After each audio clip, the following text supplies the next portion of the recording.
Have you ever wondered how Japanese women seem to stay so effortlessly healthy and slim? I mean, they enjoy delicious foods like rice and noodles, so what's the secret? It feels like it shouldn't work, but it turns out there's a really powerful set of habits behind it all. And just look at this chart for a second. The difference is absolutely massive. The data is pretty shocking, actually. Japanese people are 10 times leaner than the average American and 6 times leaner than Brits. Now, this isn't just some tiny statistical blip, it is a huge health gap. So, really, what is going on here? Well, believe it or not, part of the answer is actually a national law. Yep, you heard that right. It's called the Metabo Law, and it sets waistline limits for citizens in a certain age group. And before you think that sounds completely crazy, it's not really about punishment. It actually points to this deep cultural commitment to preventative health that's widely accepted there, a whole mindset we're about to dive into. Now, it's really easy to just write this off and say, oh, it must be genetics. But that's just not the whole story. The real secret is a collection of 12 incredibly simple but powerful habits that are just woven into daily life. And these are habits that anyone, anywhere can start using. So let's get into them. Okay, so we've broken these habits down into 3 key areas. First up, the art of mindful eating, which is all about how you eat. Then we'll get into the power-packed pantry, which focuses on what you eat. And finally, the effortless exercise hack, a really unique approach to getting your steps in. So let's start with section 1, the art of mindful eating.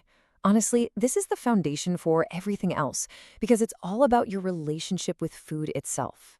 This number, 80%, is at the heart of one of the most famous wellness principles in Japan. It comes from Okinawa, a place that's famous for people living these incredibly long, healthy lives. And it's all about a simple rule for portion control. The rule is called hara hachibu, and it literally just means eating until you're about 80% full. Now think about that. That's the huge difference between feeling satisfied and feeling stuffed. You see, it takes your brain about 20 minutes to get the signal that you're full. So stopping a little early is the key. It prevents overeating, it's easier on your digestion, and it helps you maintain a healthy weight without ever feeling like you're depriving yourself. And this right here is a brilliant, simple way they actually do it. Instead of one giant plate, traditional Japanese meals are often served in several small bowls and dishes, which are called kobachi. It doesn't just look beautiful, it's a natural way to control your portions. And get this, studies have actually shown that just using smaller plates can cut your calorie intake by up to 20%. It's that simple. This next one goes hand in hand with the last point. In Japan, kids are taught from a really young age to eat slowly, to be mindful.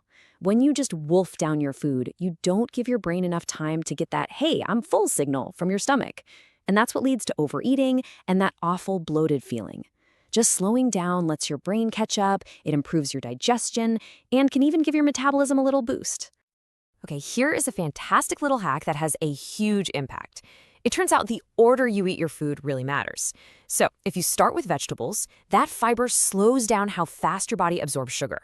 Then you follow that with protein, which helps keep your insulin in check. And by eating your carbs last, you avoid that big rapid blood sugar spike that can lead to fat storage. It's so simple, but so effective. This is such a great psychological trick, because let's be honest, we eat what's easiest. In a typical Japanese home, you'll find healthy, ready-to-go options like tofu or some boiled eggs, or cut fruit right there at eye level in the fridge. It just makes the healthy choice the default choice. No willpower needed. All right, let's move on to our next section, the power-packed pantry. Now that we know how they eat, let's look at the specific ingredients that are the real staples of the Japanese diet.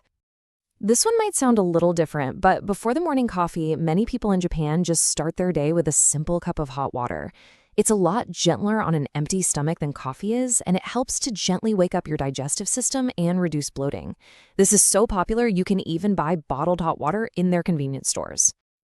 Fermented foods are an absolute cornerstone of Japanese health. You know, things like natto and miso, and even staples we all know, like soy sauce. They're all fantastic for your gut. They pretty much act like a fertilizer for the good bacteria in your digestive system, and a healthy gut is linked to everything from a stronger immune system to clearer skin. So let's just talk about natto for a second. Yes, it has a A very strong smell and a unique kind of sticky texture. But it's considered a superfood for a very good reason. It's incredible for your heart, your digestion, your bones, and your immune system. I love how one writer put it, it's basically a glow-up in a bowl. And here are just a few other daily powerhouses. Green tea gives your metabolism a nice little boost. Seaweed is just packed with minerals that help with fat metabolism. Fatty fish, like salmon and mackerel, give you those essential omega-3s. And a super simple habit, like having a small bowl of miso soup with your meal, helps fill you up, making it way easier to stick to that 80% rule we talked about. All right, let's get to our final section, the effortless exercise hack. Now, we all know that walking is good for us, right? But what if you could make it dramatically more effective without really working that much harder? I have to admit, I was really surprised when I learned about this. Japanese researchers developed this amazing method called the interval walking technique. And the whole idea is to get way better benefits, like burning more calories and more fat compared to just walking at the same steady pace for the same amount of time. It is all about efficiency. And it is so simple to do. Here's how it works. First, you walk briskly for 3 minutes. Fast enough that it would be a little tough to have a full conversation. Then, you slow right down to a comfortable stroll for another 3 minutes. And you just repeat that cycle 5 times. That's it. It's a 30-minute workout that's been shown to burn way more calories and improve your fitness more than a regular steady walk. So, as we start to bring this all together, what's the big picture here?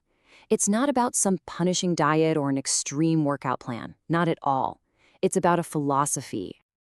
The whole underlying philosophy really combines 3 key ideas.